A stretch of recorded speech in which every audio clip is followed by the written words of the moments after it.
When our best fur friends leave our world, many of us are left wanting one last scritch, one last hug, one last walk together. One Last Network is a space for pet guardians to honor their pets in their senior years and to cope with the days leading up to and after their passing. Here's your host, Angela Schneider, founder of One Last Network and Big White Dog Photography in Spokane, Washington.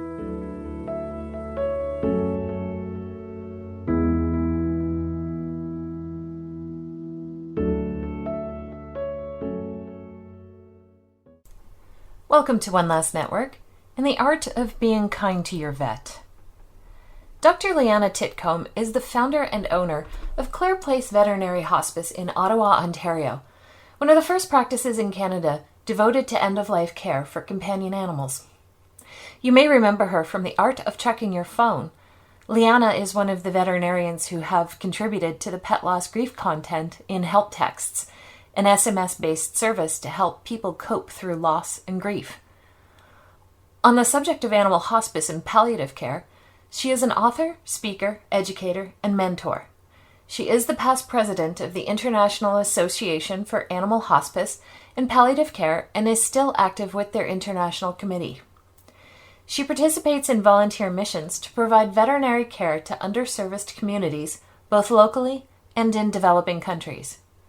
And she has been the director of the Pet Loss Support Group of Ottawa for over 20 years. In getting to know each other, Lianna and I learned we were both in the 2022 cohort for David Kessler's Grief Educator program. Her true passion is the art of gentle euthanasia, and in 2021 became the international director and instructor for Companion Animal Euthanasia Training Academy. After 20 years in veterinary medicine, she has retired from clinical practice to focus on education. She's also a certified yoga instructor and compassion fatigue professional who is offering grief retreats to people living with loss. Today, we have an in-depth conversation about the veterinary field, euthanasia, and the vet-pet guardian relationship. Have a listen. Good morning, Lianna Titcombe. How are you today? I am well, and good morning and good afternoon in Ottawa. Yeah, Ottawa. How are things in Ottawa these days? A little chilly, can't lie. My brother lives in your area. I get updates on the weather all the time. I remember the big ice storm. Oh, me too. I'm still getting work done here in my house after that flood. So you were one of the first end-of-life veterinarians in Canada.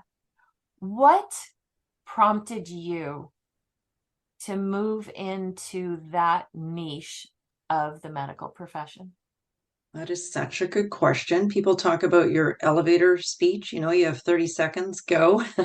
Yeah. Yeah. So at that point, I'd been a vet already for 15 years, hadn't really found my niche. I did emergency, general practice, shelter medicine, lots of different things. And I would say it was the death of some humans in my world. So my mom and later my sister, and just seeing what kind of death they had. And it really wasn't what I would have hoped for either one of them or for, us, the family, to live through. And then also the death of my own pets and how that looked, and how I just wanted it to be different and better. And I knew that I wasn't in the human health profession, although my mom was a human doctor and my dad as well. It's funny, we call them that, right? Human doctors. And I just thought, for my mom not to die the death she would have wished for it, although she had given like her whole life, her whole profession to human health care, and even she didn't get to die the death she wanted to. So that's kind of what started it. And sort of, you have those aha moments. So I had my dog George, who was a big Rottie Shepherd mix, and he had lost function of his hind legs, not completely, but he was very weak in the hind. And when we decided to let him go, it was in the backyard, and the sun was shining, and my two little boys were jumping on the trampoline, and it was super sad, of course. But I look back at that time and remember thinking, well, this is what we do as veterinarians. Like, we don't take our dog into a clinic we have other vet friends, come over and help us and say goodbye at home. And shouldn't it be like that for everybody and all pets and all our clients? And how can we make this different and make it better? Because I don't think that, like, I know death is sad, but it can also really be beautiful. And I've always said that death is okay. It's a part of life. It's going to happen to everyone. And can we not just make that a better experience, with as little suffering as possible? Because to me, like, suffering is not okay. And even when my sister died, she lived with leukemia for 20 years. And at the end, this is 10 years ago, so I don't know really how well made, medical assistance in death was, how available it was at the time. But she did choose at the end, like hospice, palliative care, like, no further aggressive treatments or anything like that. And at the time, she said it's just too much suffering. And that was like, once we all together, especially Leslie, but everyone had decided that it was time to let her go, everything just got so much better and more peaceful and kinder and gentler, and everybody came together. And that part was, I mean, I'm not going to say good, but it was just a different experience compared to leading up to that. Was really, really tough and cold and dark and in a basement and painful and everything. So I think it's we're all like a product of our experiences, right? And my experiences were very negative in the end of life for at least the humans in my life, and I wanted to make it better for the animals I cared for. You and I are both fans of and friends with Colleen Ellis, who Yes, speaks of planning the end so that it is beautiful and peaceful. Is that an underpinning to how you approach your end of life veterinary care? absolutely. Because I think one of the hardest things for us as hospice veterinarians, people always think it's the death that's the hardest and the sadness. And it's really the people that wait way too long. And I know it's hard, believe me. Like, I have a whole lecture on how to help clients, how to guide them when they're having such a hard time letting go. So I get it. I've been there. I've done the same with my own pets. But I think that if we can make that decision, maybe a week sooner than we would have wanted, rather than a day too late, when that poor animal has suffered and been in pain and anxiety and stress and all those things, if we can plan ahead and we have it so that the final moments are actually in control and calm and peaceful and gentle and beautiful, that's so much better.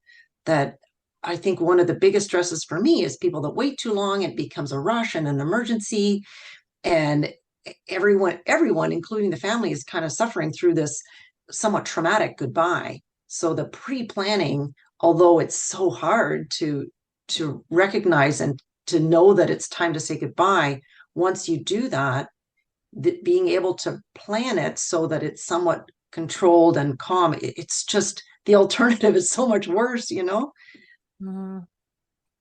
As a vet, then you often have to deliver some very bad news to your clients. And sometimes you might have to deliver very bad news that gives them time to plan, but other times not. How do you approach each scenario? That is true. Sometimes you don't have the gift of time to work with, or at least not a lot of time. I would say for me as a palliative vet, one of the most important things that I can provide to my clients is honesty. I think that a lot of us have been kind of wishy-washy in the past and just said, well, we could do this or we could do that, or this test, this treatment, when really in our hearts and with all our medical knowledge and everything, we know that really the best choice would be to say goodbye. That I think that I'm just honest, and I don't mean brutally honest. I mean kindly honest, to say I wish someone would have said that to me. That it's hard. You're so emotionally connected to that pet that you can't see outside of it, to outside of that, of the emotion, to recognize what's really happening with them.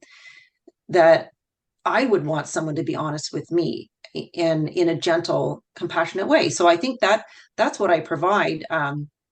you don't want to like hit someone over the head with terrible news right away, but just explain to them, yes, there may be options, and by all means, let's talk through them. And I want to hear how you feel and what you think is best. And then I'll give you my honest opinion at the end and professionally. And people always say, what would you do if it was your pet? And and I answer them honestly. I answer them honestly with if I were in their shoes, right? Because what I can do as a vet with where I live and what financial backing I have, or what beliefs I have might be different. So I answer how I would handle that situation if I were in their shoes. So I think that you can deliver bad news gently but honestly, and I think that that's a real kindness. I imagine that possibly more often than not, you receive less than ideal reactions to the news that you're delivering. What's that like from your perspective? That people are really sad that I've told them they really should say goodbye. By the time we have that conversation, I believe I've approached it in a way that at that stage people aren't angry with me. Obviously, they're upset with the situation, but I think, to be honest, what I get is more relief, because it's like there's been so much uncertainty and questioning and just not knowing what to do, that when you have somebody who has years of experience in end of life care says it's okay, you've tried everything, you've done your absolute best for your beloved pet, and now it's okay to let go. I don't really, a sadness for sure, but I don't get the anger that you might expect at that time. You think vets who are not in the hospice or palliative care niche of veterinary medicine receive more severe reactions sometimes? Definitely. I ran a pet loss support group for 20 years, and I always would start the meetings by saying, I'm not here as a vet. I'm here as a friend, a fellow pet lover, someone who's lost her own pets in the past. I'm here to share your story and, feel with you and everything. But what would happen quite a bit is the clients would want to go over all the medical details of everything that had happened and all the mistakes the vet made. And they would be really angry for a really long time, and oftentimes at the vet. And I don't know, I guess I told them I wasn't there as a vet, so they would kind of forget about that. But I heard a lot of very, very negative remarks about how they thought their pet was misdiagnosed or mistreated, or I mean, I don't mean mistreated. I mean just the treatment plan wasn't appropriate with the disease process, that sort of thing. So I'm quite certain a lot of vets do receive a fair bit of the brunt of the anger of clients that I don't think they're really angry at the vet. I think they're angry at the situation, and they're angry that medicine's not perfect, and we do make mistakes, and we are human. And cancer and life-limiting disease, it really sucks, and you need an outlet for that anger. And I think it just gets redirected to that medical professional. And I think a lot of clients just think, well, we can take it. And that's tough. It's tough on us. Well, it's your job to take it, is it not? I don't think so. I think that I think that clients can come through the other side of that with a lot more understanding. And we've often talked about stages of grief, and anger being one of them. But to live in that stage and some clients live it for years, it's so not healthy for you or for anyone around you, that I really do my best to guide them through that stage to get to the other side of that, which is yes, you will need to live through depression and mourning and grieving and all of that to get to some hopeful peaceful resolution, that yes, it happened, it was terribly sad, but it wasn't really anyone's fault. And where are we now? I'm hoping we're at the point where we can look back with warmth in our heart and loving memories, and just living a more peaceful existence for yourself. Even if your pet died some time ago, they're at peace, but you're not. And how can we get you there? Do you feel that trust in the veterinary care industry has been affected by the onset of Dr. Google? Yeah, that's so interesting you say that, because I have been creating videos for students, supportive messages, things that I wish people had told me years ago, and how different life was for us as veterinarians 25 years ago. And part of that is, I would say, we didn't have the internet to look things up. And if we had a question about something, it would take a lot of research and a lot of we look to our colleagues, and you'd have to look in books and go to the library and all these things, and how hard that was, because you couldn't just really quickly look up something on the internet. Then I said, the alternative to that, though, the negative to that, is the Dr. Google, that we didn't have people who thought they knew more than we did. So that has layered in a lot of challenges, that a lot of clients will read something on the internet that is not peer reviewed. It's not from a veterinary source. Like, anybody could have written that.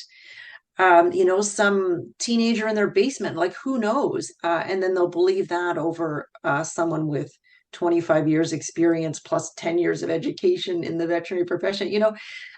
So it's a huge challenge for us. It really is, that we have to do our best to kind of backpedal through, wade through all the waters of what people have read on the internet to get to the truth. And the problem with things on the internet is it tends to be sensational. Whereas vets, we're much more scientific about it, and we'll compare things, and we'll talk about the possibilities. We won't say you must feed your dog this food or he will die. We'll say, well, these are the different products that are in it, and these are the different studies that have shown that this nutrition is good.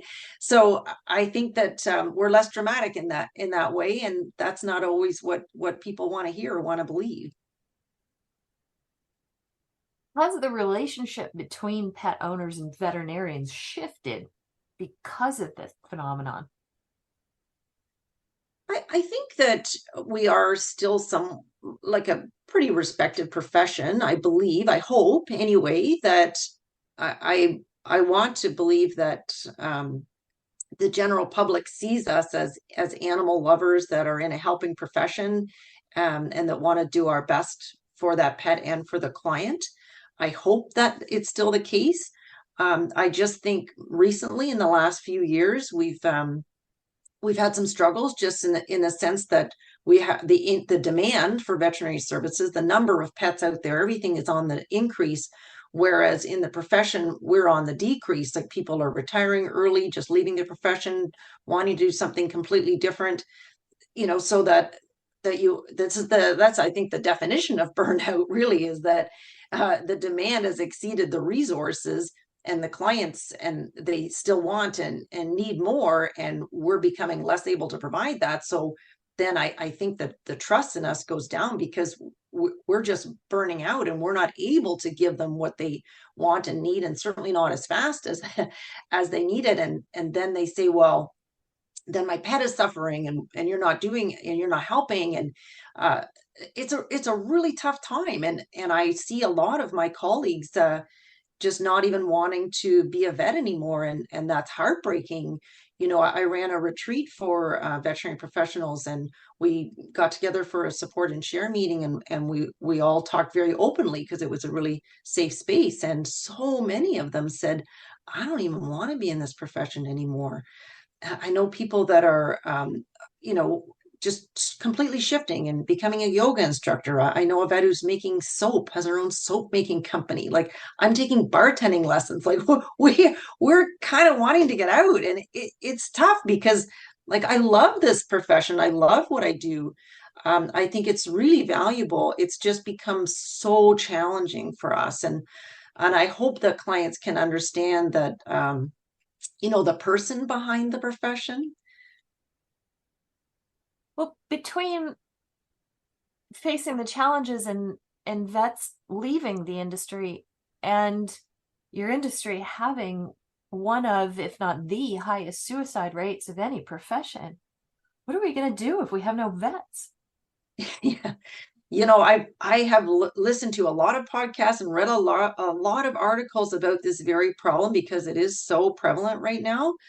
And we have sadly lost so many of our own to suicide, or just to, leaving the profession altogether. What do we do? So I'm listening to, potential solutions, and they're saying, let's graduate more vets. And so some of the colleges are actually working on, having satellite vet schools in northern areas to get more people educated in vet medicine. Like that's a solution, but for the future. And it's not even like, how many more bodies do you need to really solve the problem?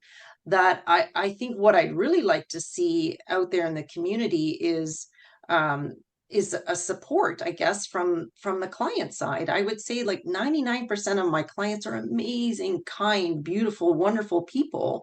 And then you just have that 1% um, that just really says the wrong thing at the wrong time. And I've had I mean, I'm not going to say a lot, but they're kind of the ones that stick with you, people that'll say, you people take advantage of our pain, and you're just in it for the money. And I just wish that clients knew how soul crushing that is to somebody who is just doing everything they possibly can to try to stay in the profession and help as many pets and their families as we can. That if you really think vets are in it for the money, I mean, typically when you're saying that to a vet, I mean, 9 times out of the 10, that's not somebody who has any control over the fees anyway. So it's saying something that's very hurtful to someone who really isn't able to make that change for you.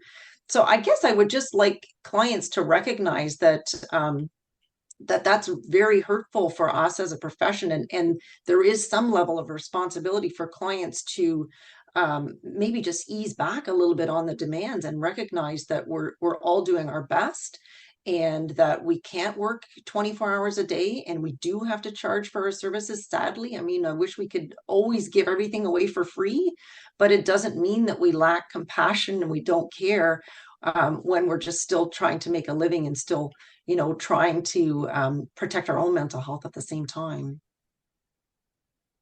When I was a sports writer in Canada, and I would go to hockey games and I would see parents in the stands, I would think, man, if I had a kid and it played hockey, I would not want to be that hockey parent. And now, bear with me, I'm going somewhere. And now, 7 years into being a dog photographer and trying to understand the animal care industry, I don't want to be that client. Thank you. How do we not be that client? Right. This is my suggestion. I think we all have complaints about the cost of everything in the world, and I would just suggest to find the right audience for that remark, and have it not be that poor vet who has worked through her lunch break, hasn't had a chance to go to the bathroom, her relationship is failing because she's never home. Like, maybe just save that comment for a trusted friend who also struggles to afford the vet bills, and just say, man, these vets charge a whole lot. That's just one little thing I think that the population in general could do, is choose your audience when you have something to say about the cost of something, and maybe redirect it to somebody who's it's not going to crush their soul of why they're in the profession in the first place. I don't know. That's just one little thing that I think would help if everybody out there did that, because we have complaints about everything, not just Wait, vet care, but all are you kinds of stuff we spend suggesting money are you suggesting Americans filter themselves? on. Yeah, that's right. Canadians Yeah, too. yeah. Just talk to your sister or your mom or your best friend or something and say, this is really hard. They charge a whole lot, and they'll say, yeah, they sure do. But when you actually get there and you need help for your pet, maybe just keep that to yourself, because it's just not helpful. Oh, we discussed off camera, and you've alluded to the financial challenges a lot of clients face in pet care. Do you think there needs to be some kind of education or informational system out there even before we bring a pet home about the costs that we are going to get into, like puppy to 3 years old training? This is how much training is going to cost, and it can range from here to here depending on what kind of, you know, how certified your trainer is, and then the kind of pet care, what pet care costs in your area, and certainly what it's going to cost when medical issues, severe medical issues, start coming into play. And the changes that I've made to my home since Bella became a quote senior dog, I I don't I'm fortunate I don't have to worry about cost, but Yeah. some of Yes. this stuff that has come up can be a bit of a sucker punch. How do we Yeah. how do we know? How do we prepare?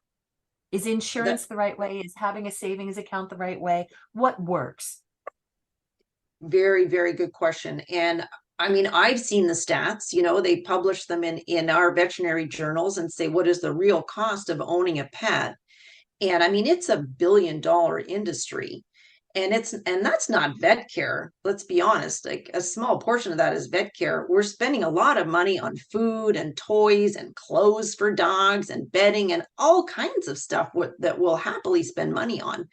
The vet care is definitely a big part of it. I don't want to sound like I'm uncaring. Like honestly, like even for my business, I have a Goodbye My Friend fund that helps less fortunate families that can't afford it, because yes, it is hard, it is expensive, and I don't want people to have to worry about money in the end.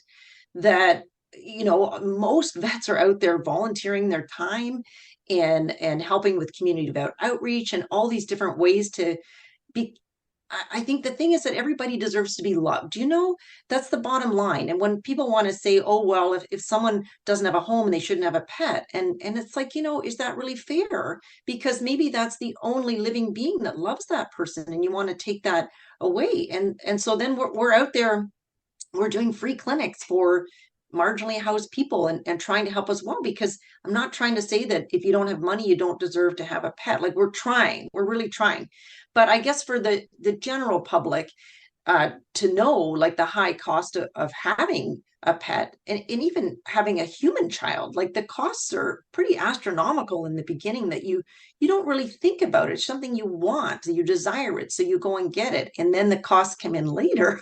Oh my gosh, I wish people were reading more about even the breeds. Like, someone says, I want to get a bulldog, they're so cute or different, and then they just don't really look into, my gosh, the vet fees, the health challenges that poor breed has, that people just don't think about. I don't know what the answer is to that. I wish I did. I think pet health insurance is a big part of that. And if there's some people that say, I'm not going to do that, but I'm going to put a certain amount of money aside in a bank account, as you mentioned. I wish I knew it's such a tough question.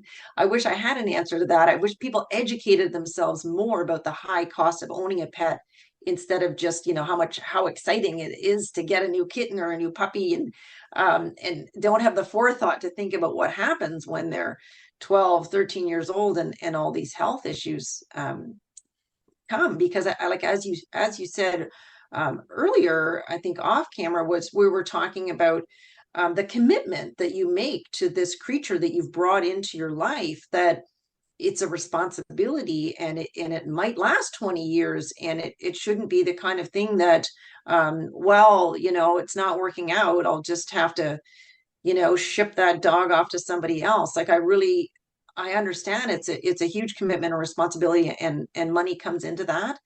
Sometimes it is a kinder choice to, instead of euthanizing a pet, because you can't afford the cost of care, it could be like a heart-wrenching decision that you surrender that pet to someone who can afford it.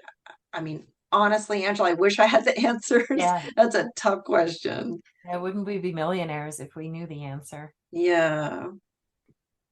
You're an instructor as well. You've mentioned that a couple of times, that you have Yes. students. You're teaching about hospice and palliative care, I assume. Euthanasia mostly, yes. How has that evolved over the last 10 years? And how is that reflective in the communication process with clients? Oh, I think it's evolved in amazing ways, and all of them good, I want to say.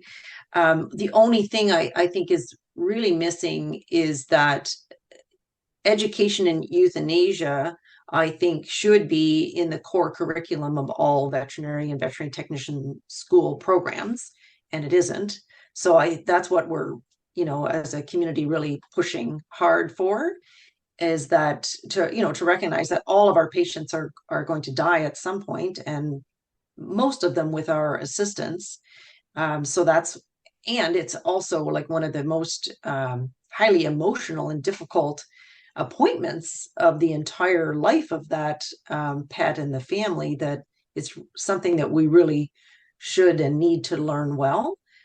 So I would love to see that in core curriculum in all schools. Sadly, just talking to current veterinary students, they receive very, very little education in euthanasia. So what we're trying to do so I'm part of the Companion Animal Euthanasia Training Academy, that's called CADA. And so we're out there trying to change that and bring this education to the schools. And I have been lecturing at most of the vet schools in Canada, and starting with in some technician schools as well, and at conferences and all kinds of stuff. Because I think people used to think of euthanasia in companion animals was, give them the needle. Like, that was kind of the idea that, you had a very short procedure, which the animal came in and the vet gave a needle into the arm and they died. And that has evolved now. So that was what was happening 25 plus years ago. And now it's orchestrated into an experience, not just for the pet, but for the family as well, that we're doing pre-planning. We're talking them through how everything's going to go, narrating the process, developing rapport with them, all of that. We even ahead of time talk about their aftercare wishes, if they want to have the ashes back or a paw print or all those things. And then for the actual appointment, we're doing pre-euthanasia sedation or anesthesia, so they actually are asleep by the time we go to give the final injection. So there's lots of technical aspects to it that we've developed a lot further, that we want it to be this gentle, smooth, peaceful transition, and not a sudden death, that we're easing them through, so that it is a much gentler approach, that everything that goes into that. So by the time you're through, that's more like an hour appointment, and not this 5-minute thing that people might have remembered from the past. So we're using indwelling IV catheters, we're using absorbent padding, and like it just becomes a much more, I think I use the word orchestrated, but because it's like an experience, and it can be a beautiful experience, but there's so many things that go into that. And with CADA, we have like the 14 essential components of what we call modern euthanasia. And for my team, in the home euthanasia service, I have like a 30-step process that I want. And, it starts right from when you get there. Don't ring the doorbell. That scares a lot of cats and gets a lot of dogs really amped up. And that's not the right thing to do. So it starts from don't ring the doorbell, and it ends with when we have a stretcher to bring the larger dogs to the vehicle. And then you sort of roll them in. And when you do that, make sure the head is at the last thing that goes in instead of the first thing. And the reason is because the families all come with you to the car, because they want to say goodbye. So they want to say goodbye to the head of the dog, right? And that's a very meaningful time for them. So we have the blanket is still like pulled back so they can go down and give a last kiss and pet them and say goodbye. And then when we actually close the trunk down, it's kind of ceremonial, that it's a big deal. And we sort of step aside and we let them have their time. And then we say, okay, we're going to close the hatch now and say our final goodbyes. And then we drive away. But that, from 1 to 30, there's a lot of steps in there to make it the experience that it should be instead of the needle in the arm. I'm getting emotional because I'm remembering my experience, and it was not anywhere near as beautiful as that sounds. Well, I'm sorry for that, Angela. That is so hard. And what I say when people tell me stories, and believe me, I've heard sadly so many difficult stories, is I take those stories and I bring them into the education. And I say, this is what we don't want. We don't want clients to remember experiences with the death of their pet as a trauma that they've got to survive that too, And so that's what I've done. I've taken pictures of the pets that have passed, and I'd say, I'm going to honor their memory, and I'm going to take that and I'm going to build that into a lecture, and I'm going to teach new veterinary professionals how we're going to do this better so that we don't have people that are sad when we talk to them about how euthanasia should be because they didn't get that for their pet, So I think that we can turn that around and make it better. And I also think that we can learn from the human side. Like I recently met with a human physician that does MAID. And so she and I had an amazing discussion. And I said, it's really remarkably similar what we do. It's just that we've been doing it for so many more years. But there's so many things we can learn from the human side as well. And I see that as a path forward, that how much better it could have been for my sister and my mom if I had this lovely doctor who helps with medical assistance in death. If my mom could have had that, how much better it would be. So I see that as mistakes from the past, sadness from the past, and hope for the future. That's how I'd like to look at it. Interesting that there are so many parallels between animal medicine and people medicine. There really are. And I know my mom wanted me to be a human doctor because she was. So it's funny to think, she was maybe a little disappointed, maybe a lot disappointed that I went to vet school and not med school. But there are so many parallels. And I just think it's amazing. And I think that the path forward is collaboration, honestly, that I'm excited about that. I'm excited to meet people in the human hospice world, and I'm proud to be one of the pioneers on the animal side. And yet you're moving away from it. Yeah, I am. I'm attempting to retire from clinical practice, and I think we all have our stories. And when you and I talked about doing this podcast, and I was talking about the impact of euthanasia on veterinarians, because we're not made of stone. And for me, I did home euthanasia for 10 years. So every day, every working day, I was responsible for ending the life of so many pets. And it adds up. I would say that I don't mind death in the sense that I think it's a normal part of life, and I prefer death to unnecessary suffering. But it's like a grief pileup that happens. And I think for me, I never really took the time to even consider it. And when I first started my home hospice business, I had 2 young kids, and I was really busy trying to launch this unknown entity of animal hospice. And so I was very focused on the business and helping clients and helping pets and growing this field of veterinary medicine. I never really thought too much about the effect on me. And then in 2020, so February 2020, I took a step back and I went away to Bali and I did a yoga teacher training. And it was the first time that, like, I mean, I'm not saying I never had a holiday. Like I went away for a week here and there and, had fun.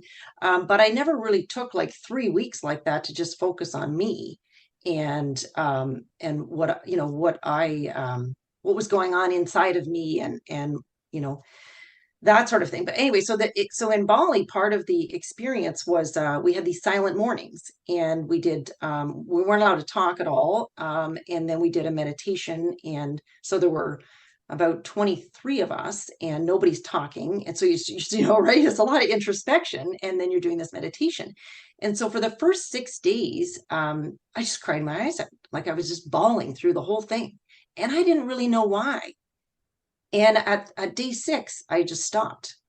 And again, I didn't really know why, but the day 6, the meditation, they sort of explained what it meant. It was kind of like this chant, and I didn't really understand the words, but they explained it. And they said that it was the idea of how we're all connected, the world, the earth, humans, animals, plants, like everyone is all interconnected. And they were sort of explaining that. And as they were explaining that, I was thinking that when over the years I helped to say goodbye to so many of these animals in the home setting, and we would get there, and a lot of times, I mean, they were very sick, but they would struggle to get up and come and say hello and wag their tails, and we would give them treats, and they would be so loving. And I remember thinking, I just hope on some level that those animals know that I'm here to help them. And that was kind of my moment, I think, my aha moment where I stopped crying after 6 days of just like, I think, this release. And at the time, I remember when I come out of that, after it was like a 3-week course, and at the end, I decided that I wanted to do less in terms of less euthanasia appointments. I wanted to do less, and I wanted to teach more. That was my goal. That I was, getting older. I'd been a vet for 25 years, and I felt like I could maybe I could be more impactful if I taught instead of just continuing to do the work myself. So I came back to my practice with this great idea, and then the pandemic hit. So there was no chance for me to do less. It was do more. Right. Mm-hmm. And so there I was, continuing to do home euthanasia after home euthanasia at a point where, I mean, it sounds like such a little thing, but where we couldn't even use the bathroom anywhere. So it was me and a pregnant technician out on the road all day with nowhere to go to the bathroom. And I was like, I think that broke me. I don't know if I can keep doing this. It was a really, really tough time. And I had this one moment that I recall where I was so busy and I didn't even have time to get anything to eat. And so I'd stopped at the grocery store on the way home. And do you remember when there were lineups around the corner to get into the grocery store? And then they would have like a security guard because, it was just a crazy time and nobody knew what was going to happen. But I was still out there working because pets still needed us, And I went to go to the back of the line, and the security guard saw me and he said, excuse me. He said, come to the front of the line. And I'm like, what? And I was wearing my scrubs. And I think he thought I was a human healthcare practitioner. Yeah. And he said, frontline workers skip the line. And I said, okay. And I went in because I just truly believed I was a frontline worker. And you are. You yeah. And I was out there when a lot of clinics were turning patients away and turning clients away and saying, you can't come into the clinic with your pet. You have to drop them off for euthanasia. And I'm like, that's unacceptable. We have to continue helping these people. I remember I was helping a nurse that no one would help her because she had been exposed to COVID. And she had this little schnauzer. And she said, no one's going to help me, but it's his time. He needs to go. He's suffering. And I said, we're going to help you. We're going to figure out a way. And so we sedated and this is a nurse, right? So she knows medicine, which was really helpful. So we sedated her little dog on her front porch. And then and she and her husband came and brought him into the house to get sleepy in the house while we were right there in the car, like just in case. And then when he was asleep, they brought him back out all snuggled in blankets, and we did the euthanasia on the porch. So we were still separate. But I thought, my God, we're out there like banging on pots and saying thank you to frontline workers, and then nobody's helping this woman with her dog. I'm like, we need to go. But anyway, that's a long answer, but I think it just really added up for me that I got to the point where at the end of that, I'm like, I really do need to do less and teach more and be part of the solution for a larger number of veterinarians and up and coming, new graduates, and make a real difference. And so that's my idea of sort of trying to get out of clinical practice. And then I used to be a bartender back in the day. That's how I got myself through 10 years of post-secondary education. So I was a bartender for more than a decade. And now here I am going, I would just love to go back to that, where people are happy and getting a drink and not complaining about the cost, and nobody dies, and it just that's kind of where I'm at. Been to a bar lately. Do you know what the price of beer is? Jeez. But I guess people think of it more as a luxury, and yeah. So I'm learning how to make fancy cocktails, and maybe that's just a hobby right now, but it's fun. What is grief retreats? Oh, so grief retreats is an idea I came up with when I was at this yoga teacher training, because I had to have a theme for my yoga practice that I was going to teach the group. And my theme was the idea of a retreat where you were going to work through your grief and loss. And so I had music about that and the different poses, and I had different quotes and things I was talking about through this. It was a 45-minute yoga class that I taught. And then I had this idea that, my gosh, if we could all just press pause in our busy lives and just take a moment to sit with it and think about it and talk with other people that have had the similar collective experience and share our stories of loss and sadness. And maybe there's yoga, or there's self-care, there's massage, there's support and share meetings, there's nature, there's all these things that we could bring together with just even a short amount of time. Not everybody has 3 weeks, but even a couple of days that we could actually acknowledge, recognize, and try to work through some of our grief and loss. So that was my idea of creating a supportive space to restore hope after loss. That was, I guess, kind of my tagline for it. So that's my new passion project, which I'm really excited to develop and explore, is how to bring people together that need help in coping with loss and sadness, that we're there to face it. It's tough. It's so hard. People want to kind of bury it away and not talk about it. But, the way through grief is through. It's not, you don't get over it, or, you can't really bypass it. You have to go through it. And so I guess I would say grief is my side hustle. That's what I really, what I'm passionate about is helping people, not just with pet loss, but loss of all different kinds, right? There's human loss, there's loss of a job, of a house, of a relationship, of loss of your own personal safety. There's the loss that comes in retirement even, and aging. And I mean, there's so many things that happen that we just try to brush under the carpet and don't face. And I just want to sit down with people and share and support and work through that, and try to come to some coping mechanisms and way forward that we can feel that we are sustainable, that we're going to be okay, that we have people that love and care about us and will support us through it. And what is it that our mentor David Kessler says all the time? You gotta feel it to heal it. Yes, I love his teachings. I'm a fangirl for sure. I've learned a lot, and I still have so much more to learn, right? So yeah, I'm not a full-time bartender yet. Yes, but as a full-time bartender, one of the things that you have to know how to do is listen. Yeah, actually, I think that's a big part of it. I really do. That people will come in and I would love to talk to them about the deeper things that people don't want to talk about. that, so many people are afraid of people in grief and loss and sadness. They don't know what to say. So I'm like, well, I feel like I know what to say, or at least I know what not to say. Maybe you just need to listen. And I think bartenders are great at that. So I would love to kind of put it all together, Wouldn't that be amazing that all these different aspects of my life could come together to help people? How fun. What is one last piece of advice you can give pet owners in working with their vet at the end of their pet's lives? I think open, honest communication is really key from both sides.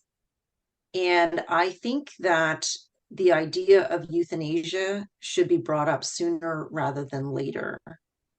That if you're thinking about it being time to let go, if you're a veterinarian, a vet tech, anyone in the profession, if you're thinking that, say it out loud, and same goes for the client. Instead of that's a taboo subject that no one wants to talk about, let's open up that conversation and that dialogue. And even if it's a couple months in the future, if you start to talk about it, it takes away some of that fear and anxiety of the unknown, because you've brought it to the table, and now we can work together as in partnership in making the right decision together. Beautiful. Thank you so much for joining us today. Thank you. I feel like pets don't get the best medical care. I will never leave my animal with a vet. Vets don't really know what they're doing. These are comments I read on a recent thread in a Facebook group dedicated to pet loss grief. And while I understand where that anger and that hurt is coming from, I was still appalled. Yes, I have questioned a diagnosis or two, whether Bella needed this ultrasound or that drug, and I have sought a second opinion on one determination. I would never, however, say these things about her veterinarians. I absolutely trust that they have my dog's best interests in mind. Is that my bad? Am I putting blind faith into their opinions? Maybe. My husband has questioned the need for that test or that medication, and I say, oh, from which school did you receive your degree for veterinary medicine? It's important to have questions about your pet's health care. It's important to give a shit about the drugs your vet is prescribing your dog or cat. But it is also important to understand that most of us don't have the education our veterinarians do. They spend hundreds of thousands of dollars attaining first a bachelor's degree, which only 38% of Americans have, and a medical school degree. They have to pass an admissions test to get into veterinary medical school to get their doctorate, and then they need to pass licensure to practice veterinary medicine. They have to have practical experience to graduate, and may the goddesses help them if they choose to specialize in an area of veterinary medicine like rehabilitation therapy or hospice and palliative care. The journey to become a veterinarian is demanding, and the people who choose to take on this journey do it because they care about animals. Not just animals in general, but the animals who make our lives complete. As rewarding as that can be, our vets face emotionally charged situations, delivering sometimes shitty news to pet guardians, witnessing animal suffering, ending lives. It takes a toll on their emotional well-being. They experience burnout, angry pet guardians who are shocked by the news they may have just received, student loan debt, pet guardians who may not be able to afford the treatments their animals need to survive. According to the Not One More Vet website, 1 in 6 veterinarians consider suicide at some point in their career.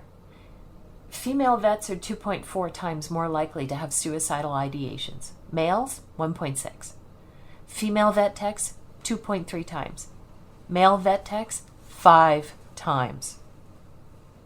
We can all do better. Whether it's the way our vets communicate with us or the way we react to the news we receive about our beloved fur friends. The Not One More Vet website has a list of ways we as pet guardians and veterinarian clients can do better, and I'll post the link to that in the show notes. Our veterinarians are in short supply and high demand. While it may not be possible to put all of our trust in one individual, We must recognize and appreciate the dedication, education, and emotional resilience our care teams bring to their profession. By fostering open communication, seeking understanding, and acknowledging the challenges they face, we can collectively contribute to a more supportive and compassionate veterinary care environment for both our beloved pets and the caring professionals who serve them. I'm Angela Schneider, owner of Big White Dog Photography in Spokane, Washington, and your host at One Last Network, signing off to go get some Bella snuggles. Listen to One Last Network on whichever podcast platform you prefer. We're on Spotify, Stitcher, Apple Music, and Amazon Music. Don't forget to hit follow or subscribe so you don't miss an episode. If you have a friend who might be interested in our content, make sure you share us with them. Thanks for listening.